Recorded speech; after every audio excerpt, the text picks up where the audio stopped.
Hey everybody, welcome back to my Eurovision React Review channel. So last night was, although it's been running for, it's a 3-day event, isn't it? The Barcelona Eurovision Party. But last night was the night where we got to see the Eurovision 2023 participants perform. And I'm assuming a lot of people are like me in regards to seeing all of these things being posted on social media about people who are there. I just really wish I was there. I don't know why I didn't go. I probably could have gone. I think because I'm going to Madrid in 2 weeks, I kind of just ruled it out. I thought that would probably be the event that would tip me over the edge in regards to just balancing kind of work and private life. But, oh my goodness, I wish I went. But Chico Toxico from Eurovision Tea messaged our Eurovision Tea Instagram chat group last night saying that the tickets go on sale today. So I think we've all bought a ticket. Well, in fact, I bought two. I bought one for me and Georgie. And then I messaged him on WhatsApp last night saying, I've got us both tickets, night. And I woke up to him being like, oh, I bought my own. I was like, that's not ideal, Georgie. I'm 65 euros out of pocket. So we've organised that I'm going to give that ticket to Vince from Eurovision Tea, although Georgie's name is on it. Maybe I shouldn't say that here, but I hope they don't check with ID. But nonetheless, Vince is having that ticket. But I'm going next year. We all are. I think everyone, even Alan Torres said he was going. I don't know if he's bought his ticket. Because it just looked amazing. And I was really annoyed because I'm the Balkan guy from Eurovision Tea. He, in our Instagram group, sent the link where you could watch it live. And it had already started, it was already like 30 minutes in. And I was like, well, I don't really want to watch a camera from the side or a camera from the back. Because I see these wee blogs videos on YouTube. I was like, yeah, nah, I'm okay. But I tried it just out of curiosity. And little did I know that, in fact, it was when Chalon Air was on. And I was like, this is like a TV show. Like, what on earth? Why did no one tell me? I'm really annoyed. I mean, yes, let's kind of say a few factual statements about this. I'm on my own on a Saturday night with a glass of wine watching Barcelona Eurovision Party, probably while I'm single.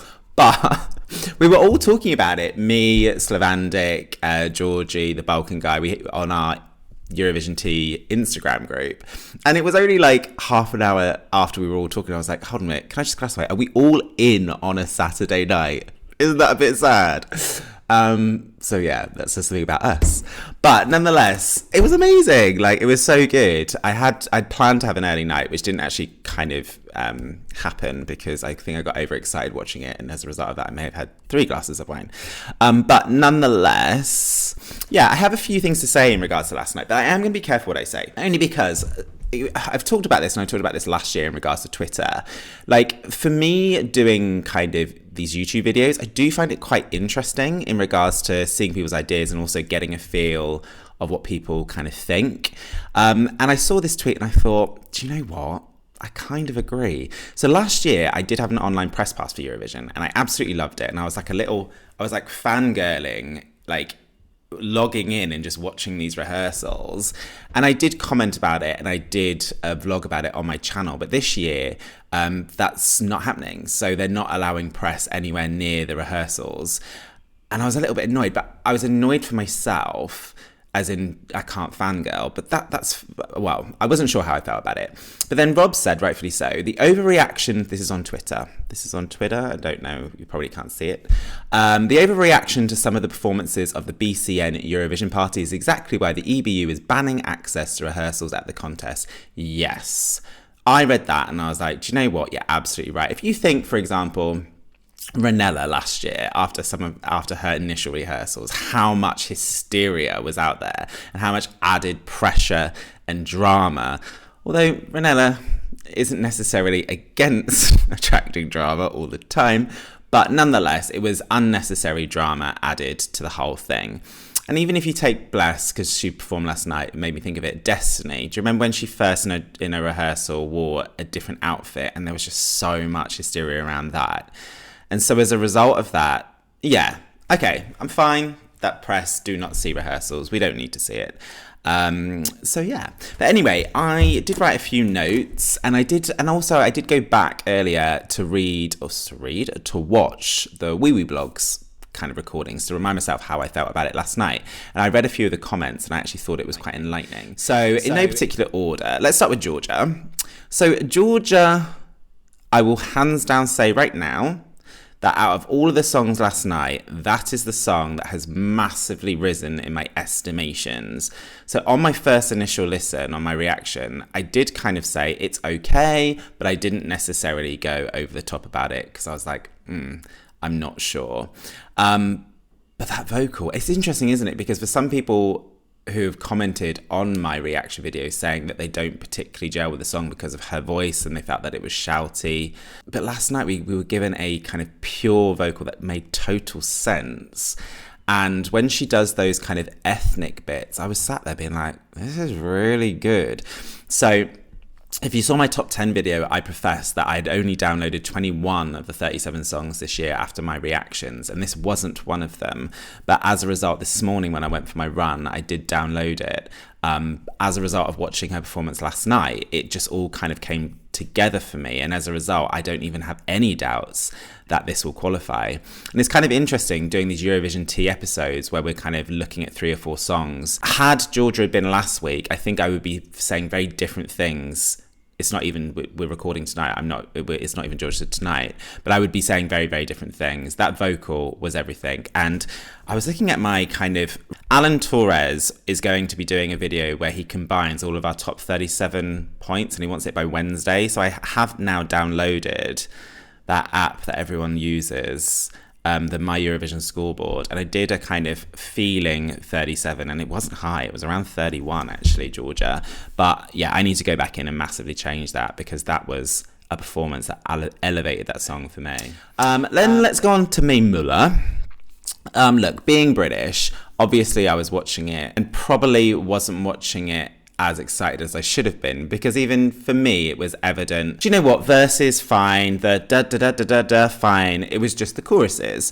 And there were on the Eurovision Tea Instagram group, there were 1 or 2 people that necessarily wanted to talk about it because yeah, it was interesting. We'd never heard it live before. There was no national final in the UK, we've only got a music video. And I messaged straight away, I was like, can't engage. I'm not talking about this. I was like, I refuse to talk about Mae Miller's performance.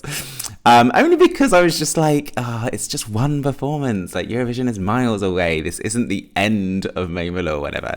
I didn't know that she was ill. And then Slavandic Laura messaged in the group saying, I've just found out she's ill. And it was confirmed on Twitter this morning. Mae Miller has said she was ill. So, yes. But nonetheless, if she wasn't feeling 100% and that's what she gave us, then I am a proud British guy. And yeah, but I did go to bed feeling not somewhat nervous, but I was like, oh. But like I said, ill gave us that performance. So loving that. San Marino. Is anyone else feeling that San Marino is getting some unnecessary hate? I'm not saying that people are sleeping on San Marino. I'm not saying that San Marino is a dark horse or is massively underrated. But the way that people talk about San Marino, it's like it's an awful, awful song. Like, when I did my reaction to it, I remember being quite positive about it. And then, like, people in the comments were like, Shane, you're missing the mark on this one massively. I missed the mark a lot. But I was like, but I thought it was all right. Yes, obviously, now I'm listening to it quite a few times. I didn't talk about the lyrics in Georgia. I've still not actually gone away and listened to those or read those lyrics. And I probably don't want to because it might ruin it slightly for me. But like, yeah, I smell you like an animal. Yes, admittedly, that is weird. But I don't know why people are ranking it so low. I think there are objectively worse songs this year. And the vocals, like when he was at the back, like the vocals were perfection, and the energy of the band, like they couldn't have done anything better yesterday. So I'm hoping in the fandom, San Marino's performance yesterday has massively elevated that. Fingers crossed. Iceland. Yeah, this is one that is underrated. This is one that people aren't necessarily giving it the fair shot that it massively deserves. I did see 1 or 2 comments in the Wee Wee Blogs video saying how the audience were lifeless. I did think this last night. When she's on the floor and she starts standing, she tries to warm up the crowd and then she goes on the floor for the camera. I did think, oh, this is a show. Like, people have paid tickets. This is a concert. And she's done that for the effect of the camera. And I did think even last night, I was like, oh, I don't know if that was a wise move. She can sing, no question. And the song, for me, is good. It's a song worthy of qualifying. It's going to be staging. It's going to be wardrobe. That's going to decide whether that has a chance of qualifying. But the general feeling and looking at the betting odds, this isn't advancing, which I think is a huge shame. Okay, so Moldova. See, I didn't mind Moldova, but then watching Moldova last night, I was like, oh, actually, this is quite good. The musical interlude parts are very, very good. I still haven't gone away and listened to the music video or the audio. I've just got the national performance in my head. And I did say the audio in the studio isn't coming across very good. And as a result of that, it is affecting my ability to connect with the song. But last night, it was one of the ones, because obviously I tuned in quite late, but as soon as it came on, I did message people in the Eurovision Tea chat on Instagram being like, this is actually quite good. I do understand, watching it last night, that I think my initial lukewarm reaction, or my kind of so-so reaction, is because it is somewhat repetitive. So to counterbalance that, they're going to have to do something on stage in regards to either the lighting or the staging to kind of, make it feel less repetitive, because the chorus itself or the makeup of the song is somewhat repetitive. But I actually enjoyed that performance last night. It was one of my favourites. Okay, so Latvia, I mean, if you loved this song, you would have liked it. If you're so-so of the song, you would, I think, continue to be so-so of the song. I don't think there was anything necessarily last night that would have potentially changed anyone's opinion of it. I think what was apparent is I'd forgotten, it's the I'm not a huge fan, although a lot of people who listen to things like Muse and stuff will totally get it. The first part of that song, that kind of production, that whatever that sound is, like, it really came through last night. And initially I was like, oh, because it's really coming through, do I actually like it now? And when the first verse kicked in, I was like, oh, no. But it's the chorus. When the chorus comes in, I'm like, do you know what? There is parts of this song that absolutely deserve to go through because the song is an extremely credible song. But yeah, my general feelings of the song haven't really changed. I think Latvia will struggle to qualify. But there's enough people out there, I think, depending on who tunes into that semi-final, there's enough people out there that will pick up the phone for that song because it will be their favourite. Whereby there's a lot of songs that are ranked 4th or 5th generally in people's top 10, and as a result, probably people won't pick up the phone for it. So watch this space. Lithuania, oh, what a voice. What a voice. And it's quite interesting. I was reading some of the comments of the Wee Wee Blogs one, and the general comments was, fundamentally, the song isn't revolutionary. But as I have professed, and I profess in my top 10 songs, I have emotionally connected to it. It's like the Twilight films, right? Is it Taylor the Wolf where he, what's that word, projects on the daughter? Like, I've emotionally projected onto this song. So, I did find it slightly, there was a moment of disconnect where there was the walking on the stage, walking from one side to the other. But like, ultimately, you cannot discredit that performance. That live vocal was everything. Okay, Ukraine. This is the first time that I heard the revamp, actually. And the string moment at the end massively elevates it. I love strings. And I was particularly enjoying the keyboardist at the back, just living his best life as well. That song slightly went up in my estimations last night. It is dark, but Ukraine is sending us a song. They are given a pass for sending a dark song. I had to be honest, some of these songs I hadn't listened to since my reaction. This is one of them. I hadn't gone away. This song I'm not listening to. It's not in my 21 songs that I downloaded after the reaction.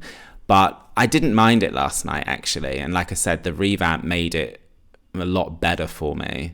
That's as much as I can say for that one. Slovenia.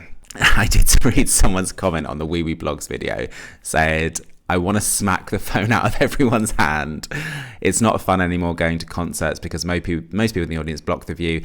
That was very much at the Mailfest party as well. And I can't criticize it because I was with people that were doing it. But Paco uses it for his channel, his content. And Georgie has also posted videos. This is one of the ones that basically, or one of the performances that did get some criticism. I mean, I had missed this performance, so I had to go back to it last night. People love this song, by the way. When I did my top 10, if you go to that video, not plugging that video, and you go in the comments, a lot of people 2/3 of people have Slovenia in their top 10. And as a result of that, that's made me think about this song a bit more seriously, because it's obviously not in mine. Energy. And do you know what?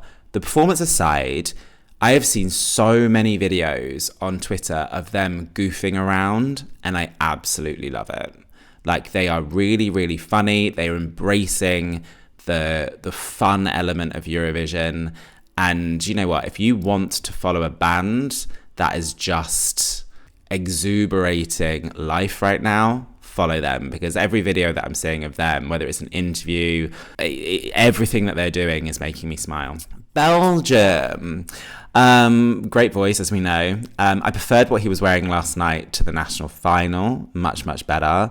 This is in my top 21. This is a song that I downloaded. I do listen to it, and it does make me happy. I really do think it was a missed opportunity to get Gustaph to open semi-final 2. I was watching it last night. I was like, why is this not opening semi-final 2? Unless Denmark has got some incredible staging, I don't know, which wouldn't surprise me. But he brought the backing vocalists, the same backing vocalists as the videos I could work out, I think. The same ones as the national final. I can't remember the national final now. But yeah, the backing vocalist was massively appreciated last night watching it live. Really did elevate the song for me. He's a great little performer. I did see someone comment saying the song overall gives them Israel 2022 vibes. Joyful, but a bit generic, but good performance. I think that was how I felt about Israel. I wasn't a massive hater of Israel because I did find it joyful, but I did understand it was somewhat generic, but the performance was a good performance. I think this is better. I still think that there is potential for something more. When it goes the dun dun dun dun, the dance breaky, it does sound dated. I know it's probably deliberate, but I do think like that hasn't had any revamp at all since the national final, has it? Because I think fundamentally it's my jam. It does feel a little dated, but I know that's the sound it's going for, so I can't necessarily complain. Portugal aced it, right? Aced it. Like, there was no doubt that she was going to ace it. Ultimately, I've kind of, again, just trying to get the zeitgeist, reading the comments. And there were some amazing comments for her when Woo Woo Blogs posted her video. Yeah, Carlos Tavares, even alone up there, Mimicat owns the stage 100%. Annabella, this is how you turn Barcelona Eurovision Party into your own concert 100%.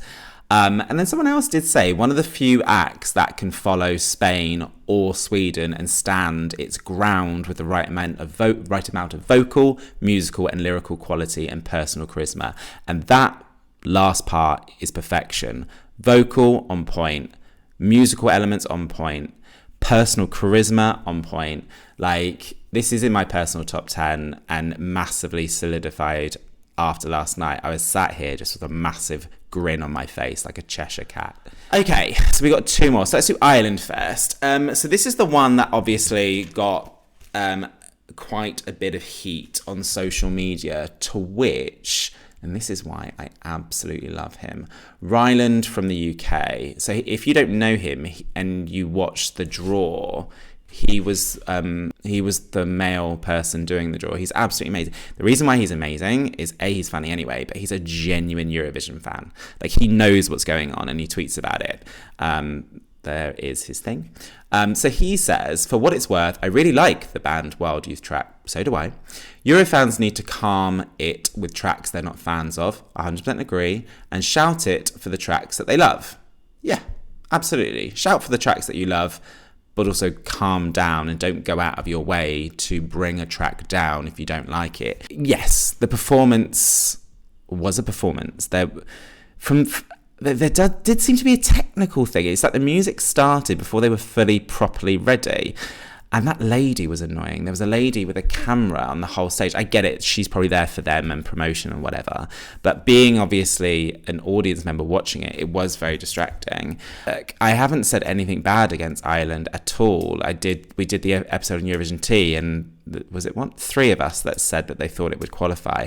I like this song. I like this song.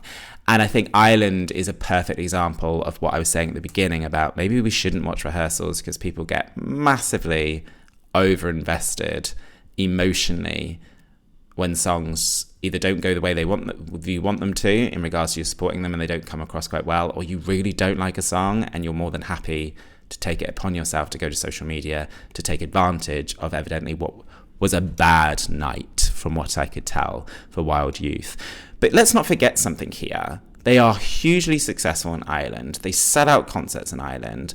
Out of all of the, I'm not saying out of all of the acts that we have at Eurovision 2023, they're the most kind of experienced. But I mean, they are very experienced.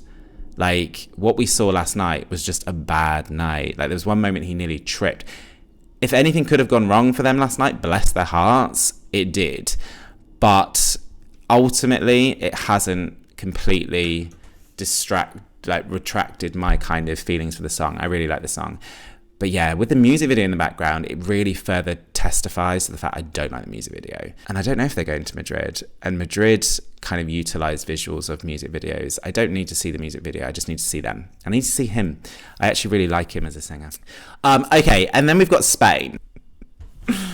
So Spain was about to come on, and I came out of the Eurovision T Instagram group, and I was messaging Georgie, a member of Eurovision T, on WhatsApp, and I said, Spain's next. and we were talking about our thoughts of the song, and I said to him, and this is God's honest truth, I have not revisited this song since Blanca won Benidorm Fest. I think how that initial video went down on my Eurovision channel impacted my ability to like this song at that time. And it wasn't about completely rejecting it, but I was like, I'm just not going to engage with that song at the moment. And how many times in the past where your winner of a national final doesn't win, but you come around to loving the winning song?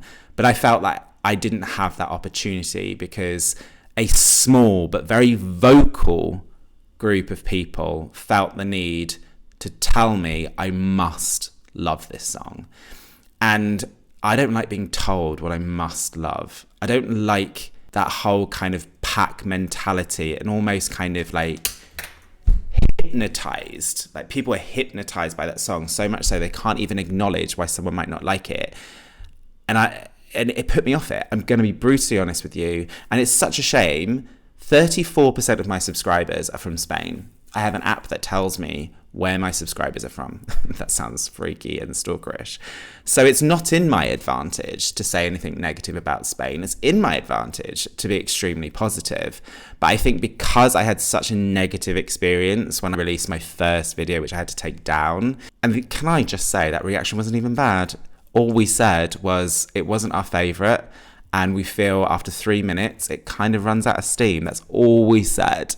But due to a small minority of people, they couldn't quite get their heads around why I wasn't sitting there and basically absolutely loving it. So as a result, last night was a momentous moment for me because it was my opportunity to revisit that song. So I said to Georgie, I'm putting my phone down now. I'm going to watch this song for 3 minutes because I am going to, be reintroduced to this song for the first time. And ultimately, trying to kind of get those kind of negative feelings out of the way and watch it objectively, I genuinely really liked it. I mean, out of all of the performances last night, I would go as far to say, in regards to the 3 minutes, it was probably my second favourite after Mimicat. Yes. And do you know what I realised yesterday is now I'm revisiting it. Now I know all the other 36 songs. One of the reasons why Albania is in my top 10 is because it's giving me that ethnic vibe that I'm massively missing this year. There's really not much ethnicity culture going on. And it was only yesterday as I was listening to Spain, I was like, but this is giving me this as well. And I'm enjoying it. And I'm enjoying it for that fact. And I really do feel that if this is in the second half, it is a contender. And I'm not saying this to appease the 34% of Spanish people, because I think in the last couple of videos that I've put on my channel, we realise I'm not really doing that. And if I am trying to do that, I'm doing that poorly. This is the result of wanting more ethnicity and wanting more culture in my songs this year, and it's giving me this. And like I said, I haven't revisited it since Benidorm Fest, and I've downloaded it. I did download it. I downloaded it this morning for my run. I downloaded this one, and I downloaded Georgia as a result of last night. And my thing is, like, I absolutely love Blanca. I met her at Madrid last year. She's a lovely, lovely, lovely person. And I really want her to do well. And I really can't wait to see her in Madrid.